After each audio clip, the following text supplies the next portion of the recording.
Kumusta mga kasaliksik? Maraming mga TV host sa buong mundo ang biglang nawala sa ere dahil sa mga eskandalong yumanig sa kanilang karir. Kaya mula sa live video scandal ni Paul Pierce hanggang sa kontrobersyal na larawan ni Kathy Griffin na nagpakilabot sa buong Amerika ay pag-uusapan natin ang 10 nakakakilabot na dahilan kung bakit natanggal sa trabaho ang ilang kilalang TV host. Kaya kung handa ka na ay simulan na natin.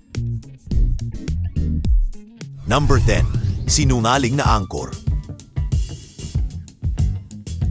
Isa sa mga pinagkakatiwalaang mukha sa balita ay tuluyang bumagsak matapos ang isang kwentong hindi pala totoo. Noong 2015, ibinahagi ni Brian Williams ang di umano'y karanasan niya habang nasa Iraq. Isang dramatikong kwento kung saan daw ay nakasakay siya sa helikopter na binaril at napilitang mag-emergency landing. Ngunit nang magsalita ang totoong mga sundaling nandoon, napatunayan na wala pala talaga si Williams sa helikopter. Nagulantang ang buong industriya ng balita sa revelasyong ito at agad siyang nasuspinde at tuluyang natanggal sa NBC News. Lalong lumala ang sitwasyon nang lumabas na hindi lang ito ang kwento niyang may butas. Maramo pang bahagi ng kanyang ulat ang questionable. Ang dating tinitingala bilang simbolo ng katotohanan sa balita ay ngayon naging halimbawa ng kung paano ang maling impormasyon ay kayang gibain ang isang buong karera. Sa likod ng pagsisikap niyang linisin ang pangalan, hindi na niya naibalik ang dating tiwala ng publiko. Ito'y paalala kung gaano kahalaga ang katapatan sa propesyon ng pamamahayag. Number 9. Babaeng lumaban sa CEO. Isang tahimik pero matapang na laban ang isinampa ni Gretchen Carlson laban sa higanteng network na Fox News. Noong 2016, nagsampa siya ng kaso laban sa CEO nilang si Roger Ailes dahil sa paulit-ulit na sexual harassment. Ang dating co-host ng Fox and Friends ay pinatalsik umano matapos niyang ireklamo ang isang kasamahan at tanggihan ang mga hindi kanais-nais na galaw ng kanilang boss. Sa bandang huli, nanalo siya ng $20 million sa kasong ito. Isang tagumpay hindi lang para sa kanya, kundi para sa lahat ng babaeng nakaranas ng kahalintulad na pang-aabuso. Ang tapang ni Carlson ay naging inspirasyon sa marami. Hindi siya nanahimik. Bagkus ginamit niya ang kanyang boses upang palakasin ang kampanya laban sa harassment sa workplace. Ngayon, kilala na siya hindi lang bilang TV host, kundi bilang matatag na tagapagtanggol ng karapatan ng kababaihan. Sa mundong minsang pinatahimik ang biktima, si Carlson ay naging simbolo ng pagbabalik ng dignidad at hustisya. Number 8. Halloween comment scandal. Mula sa pagiging isang prominenteng news anchor sa Fox News, lumipat si Megyn Kelly sa NBC upang mag-host ng sariling daytime show. Ngunit noong 2018, sa gitna ng isang simpleng usapan tungkol sa Halloween costumes, nagbitaw siya ng komento na nagpabagsak sa kanyang buong karera. Sa panel discussion, sinabi niya na may mga pagkakataong maaaring ayos lang magsuot ng blackface kung ito'y bahagi lang ng costume. Ang mga salita niyang ito ay agad na nag-viral at umani ng matinding batikos mula sa publiko at mga kasamahan sa industriya. Kahit na agad siyang humingi ng paumanhin, hindi na ito naging sapat upang iligtas ang kanyang programa.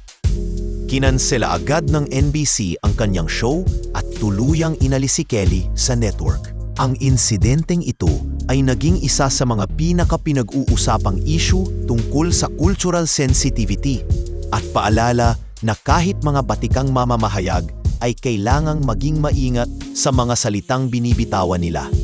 Mula noon, si Kelly ay humiwalay na sa mainstream media at nag-focus na lamang sa podcasting at pagsusulat. Number 7. Suntukan sa set ng Top Gear. Si Jeremy Clarkson, ang paboritong host ng maraming mahilig sa sasakyan, ay hindi inaasahang tatanggalin sa Top Gear. ang mismong show na siya ang bumuhay at nagpasikat. Pero noong 2015, habang nagsushoot sila sa North Yorkshire, biglang sumabog ang isang pangyayaring ikinagulat ng lahat. Nainis umano si Clarkson nang malaman na wala na ang steak na gusto niyang kainin, kaya nakipagtalo siya sa isang producer. Ang hindi inaasahan ay umabot ito sa pisikal na pananakit kung saan sinuntok niya ang producer na kinailangang dalhin pa sa ospital. Hindi na pinalampas ng BBC ang insidente. Sinuspinde si Clarkson at sa huli, hindi na in-renew ang kanyang kontrata. Bagamat maraming fans ang nalungkot, naging malinaw sa network na kailangang bigyang halaga ang respeto at kaligtasan sa trabaho. Sa kabila ng kontrobersya, hindi naman natapos ang karera ni Clarkson. Bumangon siya muli sa pamamagitan ng bagong show na The Grand Tour sa Amazon. Ngunit ang kanyang pag-alis sa Top Gear ay isa sa mga pinakamatinding pagbagsak ng isang TV icon sa kasaysayan ng British television. Number 6. Bastos na komento sa radyo. Si Rick Sanchez. Dating anchor ng CNN, ay kilala sa kanyang matapang at prangkang estilo ng pag-uulat. Ngunit noong 2010, habang guest siya sa isang radio show, nagbitaw siya ng mapanirang pahayag laban kay Jon Stewart, isang kapwa media personality. Tinawag niyang mayabang at mapangata si Stewart at sinundan pa ito ng mga komentong may halong diskriminasyon. Hindi nagtagal, kumalat ang audio ng panayam at umani ito ng malawakang batikos mula sa publiko at mga asamahan sa media. Agad na umilos ang CNN at tinanggal si Sanchez sa network. Sa kabila ng kanyang mga paliwanag at pagsisi, tuluyan nang naapektuhan ang kanyang karera. Nahirapan siyang makabalik sa mainstream media at naging leksyon ang kanyang kaso sa maraming mamamahayag. Nasa isang iglap, maaaring mawala ang lahat dahil sa iilang salitang hindi pinag-isipan. Isang matinding paalala ito kung gaano kahalaga ang disiplina at respeto sa opinyon ng iba, lalo na kung ikaw ay nasa mata ng publiko. Number 5. Seryosong gulo sa sinehan. Si Fred Willard, isang kilalang komedyante at host ng show na Market Warriors, ay naharap sa matinding kontrobersya noong 2012. Habang nasa loob ng isang adult cinema sa Santa Monica Boulevard, siya ay inaresto dahil sa diumano'y malaswang gawain. Bagamat hindi umabot sa kasong kriminal at kalaunan ay na-dismiss, naging mantsa ito sa kanyang malinis na reputasyon. Pinatalsik agad siya bilang host ng programa kahit wala pang formal na pag-uusig. Nagbunga ito ng matinding reaksyon mula sa kanyang mga tagahanga at sa entertainment industry. Marami ang nabigla dahil si Willard ay kilala bilang isang mabait at harmless na personalidad sa comedy scene. Sa kabila ng insidente, nagpatuloy pa rin siya sa ilang minor roles at voice acting. Ngunit hindi na muling bumalik sa primetime spotlight.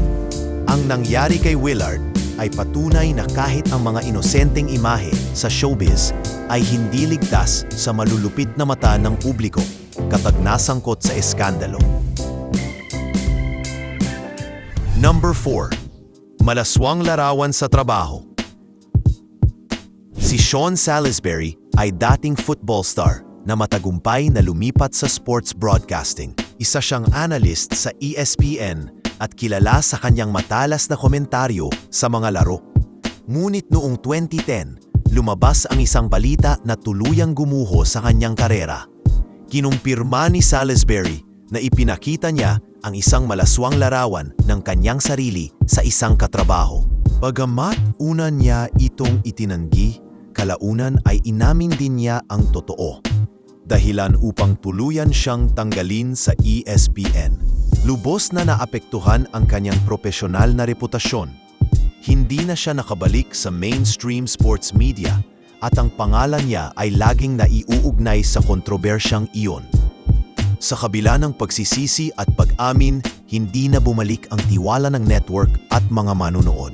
Ipinakita ng insidenteng ito na ang pagiging propesyonal sa lugar ng trabaho ay may matinding kahalagahan. Kahit gaano ka pa kasikat, isang maling hakbang lang ay maaaring ikasira ng lahat ng pinaghirapan mo. Number 3. Hari ng komento pinatalsik. Si Bill O'Reilly ay maituturing na isa sa pinakamaimpluwensyang TV hosts sa conservative media sa loob ng halos 2 dekada. Ngunit noong 2017, gumuho ang lahat ng ibunyag ng New York Times ang serye ng mga sexual harassment settlements na ginawa ng Fox News sa mga babaeng nagreklamo laban sa kanya.